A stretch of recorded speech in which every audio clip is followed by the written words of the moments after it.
الحمدللہ نحمدہ ونستعینہ ونستغفرہ ونؤمن بہ ونتوکل علیہ ونعوذ باللہ من شرور انفسنا ومن سیئات اعمالنا من یہدہ اللہ فلا مضل لہ ومن یضللہ فلا ہادی لہ ونشہد ان لا الہ الا اللہ وحدہ لا شریک لہ ونشہد ان محمدا عبدہ ورسولہ اما بعد فقد قال اللہ تعالی فی القرآن المجید والفرقان الحمید فاعوذ باللہ من الشیطان الرجیم بسم اللہ الرحمن الرحیم وَلَقَدْ نَصَرَكُمُ اللَّهُ بِبَدْرٍ وَأَنْتُمْ أَذِلَّةٌ فَاتَّقُوا اللَّهَ لَعَلَّكُمْ تَشْكُرُونَ۔ اما بعد، حمد اور ثنا، کبریائی اور بڑائی، یکتائی اور تنہائی، بادشاہی اور شہنشاہی، ہر قسم کی حمد اور تعریف اللہ وحدہ لا شریک کے لیے قابل ہے، جس کی ذات میں، جس کے صفات میں، جس کے اختیارات میں دوسرا کوئی شریک نہیں۔ درود و سلام ہو تمام انبیاء اور مرسلین پر، خصوصاً آقائے نامدار سید الاولین والآخرین، امام الانبیاء والمرسلین، امام المجاہدین والمتقین، امام الحرمین والقبلتین حضرت محمد صلی اللہ علیہ وسلم پر۔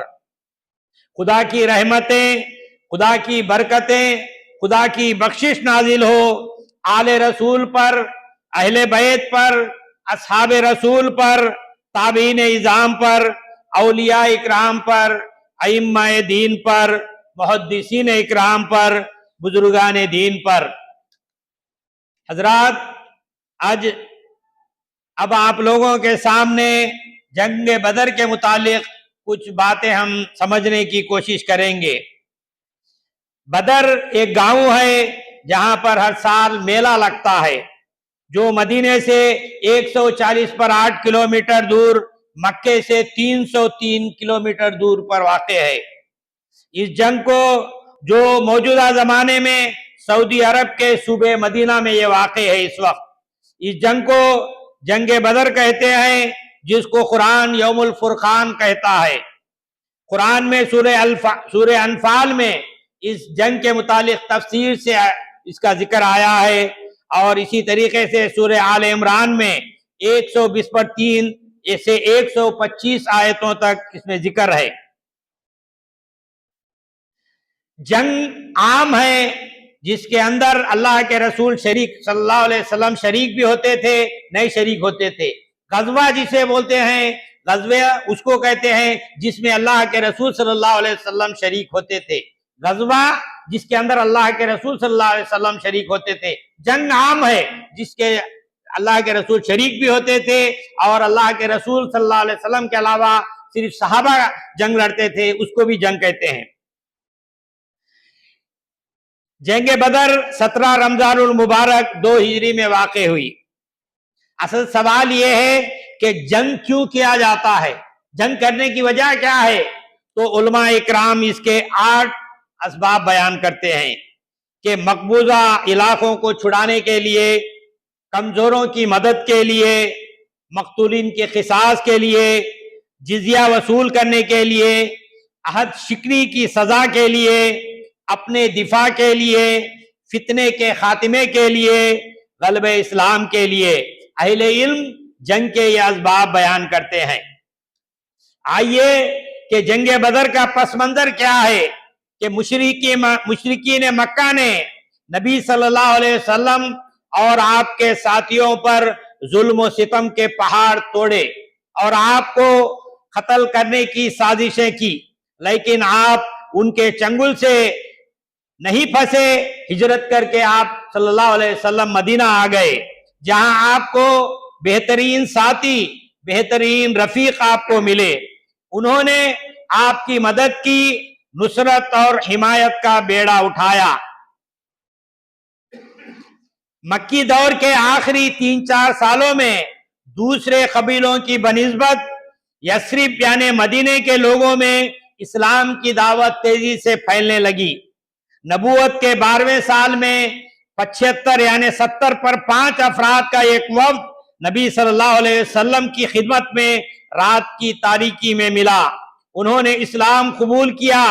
آپ کو اور آپ کے ماننے والوں کو اپنے شہر میں جگہ دینے پر آمادگی ظاہر کی. اس پیشکش سے اہل مدینہ ناواقف نہیں تھے. اس کے صاف معنی یہ تھے کہ ایک چھوٹا سا قصبہ مدینہ اپنے آپ کو پورے ملک کی تلواروں اور معاشی تمدن بیکاٹ کے مقابلے میں پیش کر رہا تھا. چنانچہ جب بیعت ہو رہی تھی تو حضرت سعد ابن زرارہ رضی اللہ تعالیٰ نے کہا، جو مدینے کے وفد کے ایک نوجوان رکن تھے، جو وفد میں سب سے کم تھے، اٹھ کر کہا، اے اہل شریف ٹھہرو.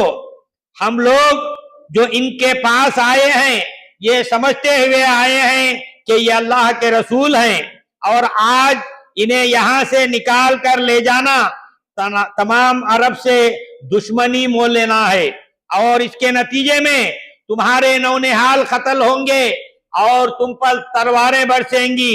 لہذا اگر تم برداشت کرنے کی طاقت اپنے اندر پاتے ہو تو ان کا ہاتھ پکڑو اور اس کا اجر اللہ کے ذمے ہے. اگر تمہیں اپنی جانیں عزیز ہیں تو تم پھر چھوڑ دو اور صاف صاف عذر کر دو، کیونکہ اس وقت عذر کرنا خدا کے نزدیک زیادہ قابل قبول ہو سکتا ہے. اسی بات کو وفد کے دوسرے رکن حضرت عباس ابن عبادہ بن نضرہ رضی اللہ تعالیٰ نے دہرایا. جانتے ہو کہ اس شخص سے کس چیز پر بیعت کر رہے ہو؟ آوازیں آنی شروع ہوئی، ہاں ہم جانتے ہیں. تم اس کے ہاتھ پر بیعت کر کے دنیا بھر سے لڑائی مول لے رہے ہو. بس اگر تمہارا خیال یہ ہے کہ جب تمہارے مال تباہی کے اور تمہارے اشراف ہلاکت کے خطرے میں پڑ جائے تو تم اسے دشمنوں کے حوالے کر دو گے، تو بہتر یہ ہے کہ آج ہی اسے چھوڑ دو، کیونکہ خدا کی قسم یہ دنیا اور آخرت کی رسوائی ہے. اگر تمہارا ارادہ یہ ہے کہ اس کو اپنے اموال کی تباہی، اپنے اشراف کی ہلاکت کے باوجود نباہو گے تو بے شک اس کا ہاتھ تھام لو. خدا کی قسم یہ دنیا اور آخرت کی بھلائی ہے. تو حضرات، جنگ بدر کا پہلا سبق جو ملتا ہے وہ یہ ہے کہ کیا ان صحابہ نے جو اپنی قوم کے سامنے جو باتیں کہی تھی اس وقت کے لیے تھی یا ہمارے لیے اس کے اندر کچھ درس نصیحت ہے؟ ہم 1400 سال سے سنا رہے ہیں جنگ بدر ایسا تھا ویسا کرتے تھے. آپ کے میرے لیے کیا نصیحت ہے؟ کیا جنگ بدر کا واقعہ صرف سنانے اور سننے کی حد تک ہے، یا اس کے اندر آپ کے میرے لیے کچھ نصیحت، درس یا عبرت ہے؟ ہمارے لیے کیا عبرت ہے؟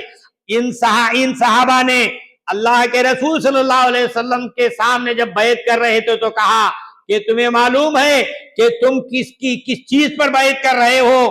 کہ ہمارے اپنے جان مال ہر قسم کی تکلیف کے باوجود ہم اللہ اور اللہ کے رسول اور اس کے دین کا ساتھ دیں گے.